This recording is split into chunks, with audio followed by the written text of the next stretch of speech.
And who is going to give the opening statement for the defense? I am, Your Honor. Scott Simpson. Mr. Simpson, go right ahead.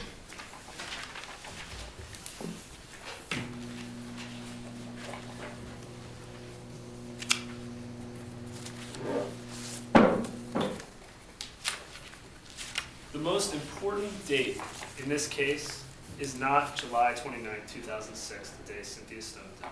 The most important date in this case is January 1st, 2007. On that day, Michael Hamilton, Gregory Hamilton's brother, was arrested and charged with trafficking in cocaine. He faced a mandatory minimum sentence of 15 years in prison and a $500,000 fine. A 34-year-old man, he wouldn't see the light of day, he wouldn't see the outside until he was at least 49 years old.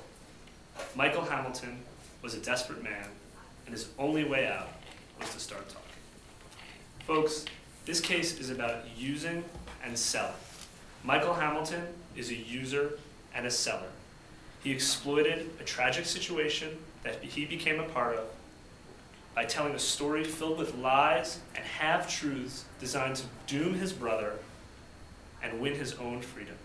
He knows that by purporting to find the killer, as opposed to just talking to the authorities about a cover-up, that he will be rewarded handsomely. He's using his brother to reduce his prison time so he can get out and use drugs. He is a user to the core. And what's he selling? Well, he's selling drugs, and he's selling out his own brother. So let's talk about what happened on July 29, 2006. On that day, Gregory Hamilton is at a baseball game. While he's at that baseball game, Joy Walford, his girlfriend, I should say one of his girlfriends, is at his house. She has the key and the alarm code to his house. And it so happens that while he was at that game, Cynthia Stone, his other girlfriend, shows up at the house. She also had a key and the alarm code. So there they are, the two women at his house while he's at a baseball game. And Joy Walford is going to courageously come forward today and testify as to what happened in his apartment while he was at that game. And she's going to tell you that the two women got into an argument, as you might expect from that very awkward and tense situation. And the argument escalated, and it culminated with Joy Walford taking a fireplace tool and hitting Cynthia Stone with it in the head, killing Cynthia Stone. Cynthia Stone lied dead on a rug on Gregory Hamilton's living room floor. So Joy, in a panic, calls up Gregory and explains what happens, and he rushes home. And when he gets home, he walks in, shocked to find a dead woman on his living room floor. He checks her pulse and finds out that she's dead. And after that happened, Gregory Hamilton, for whatever reason, maybe to save himself because he was being selfish and worried about bad publicity for his legal practice and his political career, or maybe because he was trying to save Joy, I don't know. For whatever reason, he embarks on a trail of ill-conceived, immoral, and just boneheaded decisions. First, instead of rising to the occasion and doing the right thing, he does the wrong thing and makes wrong decisions. First, he takes the body that's lying there on the rug, and he rolls it up, and he takes some twine and ties it up, essentially creating a body bag for Cynthia Stone. Then he sends Joy home. Then he calls up his troubled, drug-addicted brother, Michael Hamilton, and he tells him, come over, I need help. While Michael Hamilton is on his way over, Gregory takes the murder weapon, the weapon that was used to kill Cynthia Stone, and everything else that was next to his fireplace, puts it in a bag, bundles it up, and he drives to a nearby dumpster where he disposes of this stuff. He gets back to his house, and there's his brother.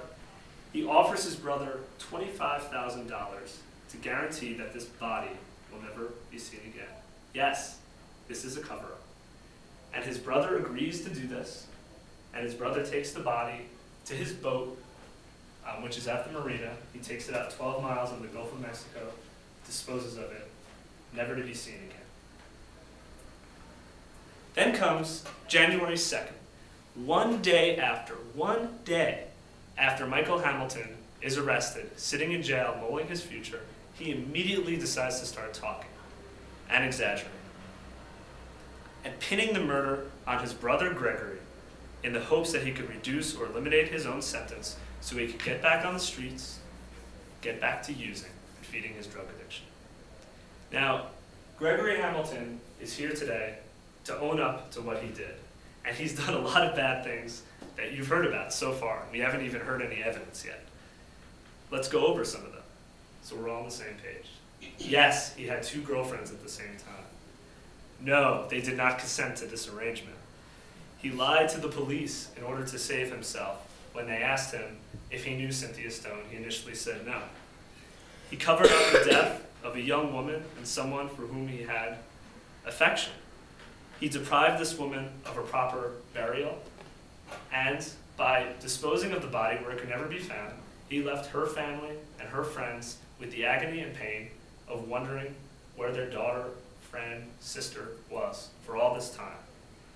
And he probably committed a litany of crimes in the process, as you've heard.